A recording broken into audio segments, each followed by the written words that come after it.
Assalamualaikum warahmatullahi wabarakatuh. Alhamdulillahi rabbil alamin. Wa bihi nasta'inu ala umurid dunya waddin. Asyhadu an la ilaha illallah wahdahu la syarikalah. Al-haqqul malikul mubin. Wa asyhadu anna Muhammadan abduhu wa rasuluh shadiqul wa'dil amin.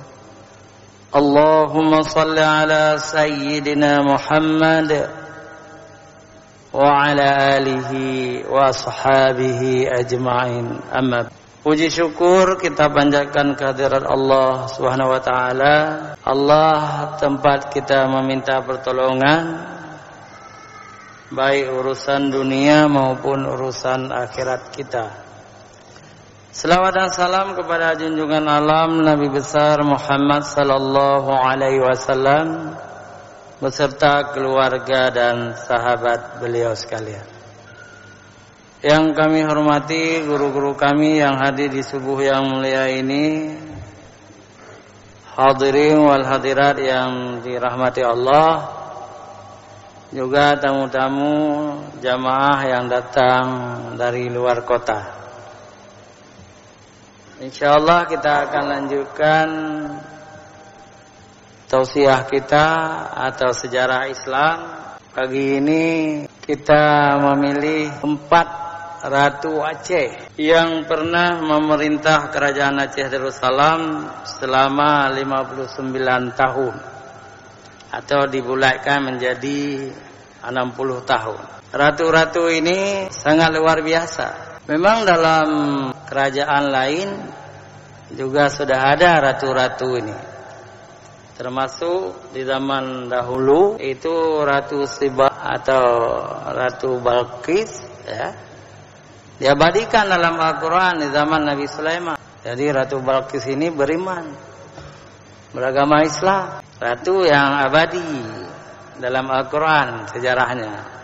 Kemudian kerajaan Samudra Pasai juga ada Ratu Nahrisyah, sangat terkenal. Kekuasaannya bukan hanya di Samudra Pasai, tapi juga menjajah Kedah, Malaysia. Ratu yang ingin kita perkenalkan 4 orang ini yang sangat terkenal memang, ya, dalam kerajaan Aceh Darussalam. Yang pertama tentu anak Iskandar Muda, Safiaduddin Shah. Ratu itu bahasa apa? Bahasa Indonesia. Kalau Arabnya itu Al-Malikah, raja perempuan, atau Sultanah, bahasa Arab juga, raja perempuan. Nah, bolehkah raja perempuan? Boleh. Allah saja menjadikan Ratu Balqis itu sebagai ratu. Memang ada khilafiyah. Ada khilafiyah di antara ulama-ulama fikih. Ada ulama yang mengatakan tidak boleh perempuan menjadi kepala negara. Dengan alasan ada ayat Quran, Ar-rijalu qawwamuna 'alan nisa. Laki-laki itu pemimpin atas perempuan. Tapi yang berpendapat boleh ayat itu hanya dalam urusan rumah tangga. Di rumah tangga harus laki-laki yang menjadi pemimpin. Tetapi sebuah negara sudah dicontohkan oleh Allah, Ratu Balqis itu ratu yang adil, menjadi istri Nabi Sulaiman. Ketika Nabi Sulaiman telah kawin dengan Bilqis atau Balqis, Nabi Sulaiman tidak memecat. Jadi Bilqis tetap ratu di negeri Sabah, Yaman. Sedangkan Nabi Sulaiman raja di Baitul Maqdis. Hadirin wal hadirat yang dirahmati Allah, yang jelas Safiaduddin Shah ini luar biasa. Berkuasa selama 30 4 tahun dan sangat menonjol di zamannya. Yang pertama menjaga wilayah ayahnya, wilayah Aceh. Wilayah Aceh menguasai setengah Sumatera sampai Bengkulu, lebih setengah. 70% Sumatera ini di bawah Iskandar Muda. Dan sekitar 60% di semenanjung Malaysia. Di Malaysia kekuasaan Iskandar Muda yang pertama Johor, yang kedua Pahang, yang ketiga Terengganu, Malaka kita kalah, yang keempat Kedah, yang kelima Perak, yang keenam itu perbatasan dengan Thailand, Perlis. Jadi luar biasa. Jadi 60% lebih Malaysia tunduk ke Aceh. Ini yang dipertahankan oleh Ratu Safiatuddin Shah dan berhasil. Berhasil. Jadi negeri-negeri itu tunduk kepada ratu kita, Ratu Safiatuddin Shah. Artinya ibu negara. Ibu negara adalah Bandar Aceh Darussalam. Jadi ibu negara waktu itu istana ada di Banda Aceh. Ada yang sangat menonjol ratu kita ini, anak Iskandar Muda ini ya, anak Iskandar Muda, ibunya Ratu Sani, Putri Sani dari Ribe, dari Pidia, ibunya dari Pidia, ya. Kalau ayahnya Iskandar Muda. Jadi Ratu Safiatuddin Shah ini berpendidikan tinggi, mampu berbahasa Arab, bahasa Inggris dan Perancis, tambah bahasa Indonesia, bahasa Melayu, tambahlah bahasa Aceh lagi kan. Jadi luar biasa beliau. Siapa yang tulis ini beliau ahli bahasa, bukan orang Aceh. Kalau orang Aceh Bro kan. Tapi yang tulis tentang kecerdasan Ratu Safiatuddin Shah adalah seorang wartawan Perancis namanya Pintu. Bahasa Aceh punya Pintu. Tapi ini nama orang Perancis. Dia hidup di istana kerajaan Aceh. Sahabatnya Iskandar Muda, orang Perancis. Jadi menulis tentang kecerdasan Ratu Safiatuddin Shah fi zilalil ala, kuwati zilalil ala, dilindungi alam, bisa jadi dunia. Jadi bukan dunia yang melindungi ratu, tapi ratu yang melindungi dunia. Artinya dunia Melayu, menjaga agama Islam. Musuh beliau adalah Portugis di Selat Melaka, juga Belanda. VOC juga mulai mengganggu Aceh waktu itu. Tapi dengan angkatan laut yang sangat kuat, Aceh selalu menang, tidak bisa dikalahkan. Ratu kita juga turut berperang beliau, bukan hanya duduk di istana. Beliau turut berperang melawan Malaka, melawan Perak, Perlis. Beliau bersama ada kapal besar, kapal perang, namanya Cakradunya. Kenapa disebut Cakradunya? Karena di dalam kapal itu dibawa lonceng dari Cina yang ada sekarang di di rumah Aceh. Ada lonceng. Itu lonceng itu dihadiah oleh Kublai Khan dari Cina kepada Sultan Zainal Abidin dari Pasir. Tapi kemudian Aceh menaklukkan Pasir. Diambil lonceng Cina itu dibawa, dan sekarang itu ada di Museum Negeri Aceh. Dulu menurut Profesor Ali Hashmi pernah dikeramatkan oleh orang-orang Aceh, melepaskan nazar ini itu. Tapi waktu ulama besar Aceh Abdullah Ujung Rimba dilarang mengkeramaikan hai lonceng, udah keramat. Enggak dikeramatkan lagi sekarang. Hadirin wa hadirat yang dirahmati Allah, cepat-cepat kita ringkaskan saja. Safiuddin Syah ini suaminya kan Iskandar Sani dari Pahang, ya. Tapi menjadi Raja Aceh di sini. Di zaman Ratu Safiuddin Syah inilah luar biasa ulama-ulama dipanggil menerjemahkan kitab-kitab Arab ke dalam bahasa Melayu, bahasa Jawi, bahasa Aceh, Jawa. Jadi jasa Safiuddin Syah ini luar biasa untuk Islam. Tanpa beliau mungkin 70 kitab besar, kitab-kitab Jawa, yang paling banyak membuat kitab adalah ulama Aceh. Yang kedua ulama Patani, lari ke Patani, Thailand. Yang ketiga Banjar, ya, kerajaan Islam Banjar. Yang keempat baru Palembang, ya. Tapi Aceh nomor 1.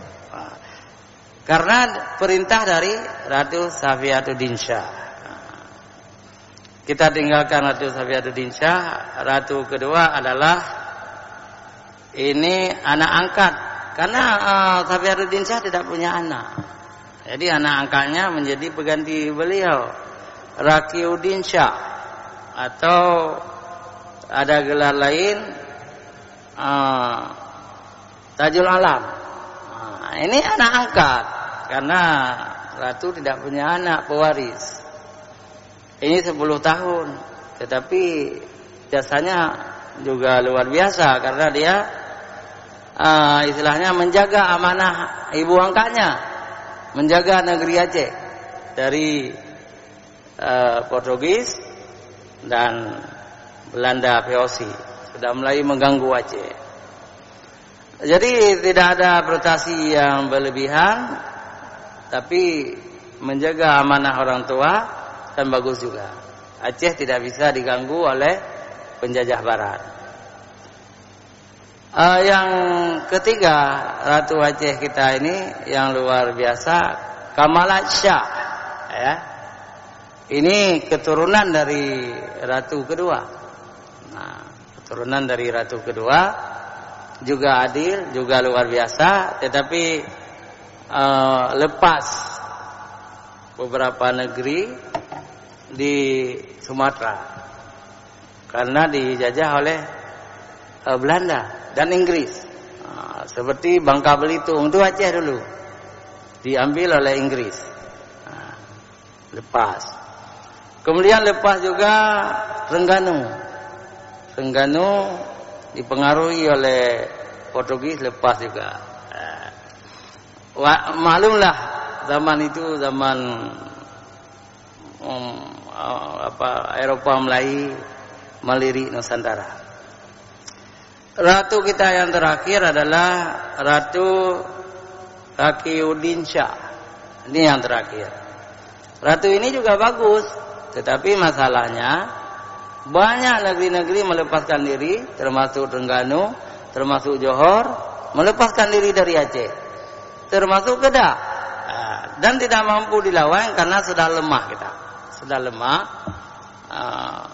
Penjajah semakin kuat, ya, Portugis dan Belanda. Namun Ratu kita ini sangat bagus, ya. Tetapi terjadi kekacauan di Banda Aceh ini. Datang Syarif Mekah, datang orang-orang Arab, ya, Syarif Hashim, yang menyebutkan kalau negara sudah lemah, perempuan tidak boleh lagi menjadi kepala negara. Tapi Ratu kita ini tidak mau turun. Saya Ratu, saya kepala negara, Sultanah. Walaupun ada fatwa dari Mekah, perempuan tidak boleh, saya tidak mau turun. Itu kan hebat beliau. Apalagi nenek saya, keluarga saya Ratu, Sultanah. Rupanya orang Arab ini cerdas. Orang Arab ini cerdas, mengajak ulama dan membawa sebuah surat palsu dari Mekah. Jadi Syarif Mekah atau kerajaan di Mekah memfatwakan perempuan tidak boleh jadi kepala negara. Semakin goyang di Aceh ini, semakin goyang. Karena orang-orang Arab tadi ingin jadi raja di Aceh, Syarif Hashim. Akhirnya Syarif Hashim ini cerdas, mengajak, sudah janda ratu ini, suaminya sudah meninggal, mengajak berumah tangga, dan ratu kita juga mau. Akhirnya jatuhlah Aceh ke tangan orang-orang Arab. Ada 6 kerajaan Aceh dipimpin oleh keturunan Arab. Tapi setelah itu ditaklukkan, jatuh setelah Arab jatuh ke orang-orang Bugis. Kemudian ditaklukkan oleh Belanda. Inilah sebuah sejarah yang ada yang terakhir. Rupanya ada penonton saya di Malaysia. Ketika mereka mendengar, ini profesor juga, Profesor Murad namanya. Beliau mencoba memberi, nanti boleh dinonton di YouTube. Katanya Ratu Safiaduddin Shah ini kuburannya di Perak, di sebuah kampung namanya Kampung Pulau. Boleh lihat nanti di YouTube.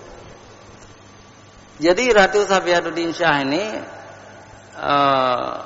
karena takut kepada Portugis, ditangkap oleh Portugis di Selat Melaka, ulama-ulama atau tokoh-tokoh Perak, negeri Perak, kan jajahan Aceh. Perak itu takluk ke Aceh di zaman itu. Kata Sultan Perak, jangan pulang ke Aceh, nanti dibom kapal oleh Portugis. Daulat tuanku ratu atau sultanah tidak selamat di Selat Melaka. Pergilah ke Perak. Kami akan menjaga daulat ratu atau sultanah mati-matian. Beliau akhirnya tunduk ke Raja Perak. Beliau pergi ke Perak. Negeri Perak itu berbatasan dengan negeri Kedah. Ibu kotanya Ipuh sekarang ini. Saya sudah 2 kali ke sana. Tapi saya tidak pernah ke makam ini karena dulu kita tidak tahu. Jadi beliau meninggal di situ. Jadi Ratu Safiaduddin Shah fi Zilalil Alam ini meninggal di Kampung Pulau Perak, Malaysia. Nah, ini ilmu baru. Sebelumnya saya nggak tahu. Setelah saya kirim-kirim video ke Malaysia dan Patani, ini sudah ada yang menanggapi, memberitahukan kita bahwa Ratu Safiaduddin Shah ada makamnya di Perak. Wallahu a'lam. Nanti saya sampaikan kepada gubernur. Kalau betul, kita pugar. Saya sudah berhasil. Jadi saya yang pertama mengungkapkan, ya, di kota Malaka itu ada makam ulama Aceh, ya, makam ulama Aceh, Syamsuddin Asmatrani. Kemudian oleh Bapak Gubernur, Pak Gubernur Irwandi Yusuf, ya, sudah dipugar di sana, di kota bawah Malaka. Alhamdulillah. Juga saya mendapatkan Panglima PD yang 15 kilo, 15 meter ukurannya. Itu di atas Bukit Sainjau, Malaka. Dan di situ juga makam prajurit-prajurit Aceh, tapi belum dipugar. Ya. Jadi Panglima PD. di Malaka. Ini juga hal yang menarik. Kita sampaikan kepada pemerintah, siapa tahu ada uang nanti kita pergi ke Perak untuk apa betul atau enggak. Sultanah Safiaduddin Shah sudah ketemu kuburannya di negeri Perak. Hanya sampai di sini. Hadanallahu iyyakum ajma'in. Wassalamualaikum warahmatullahi wabarakatuh.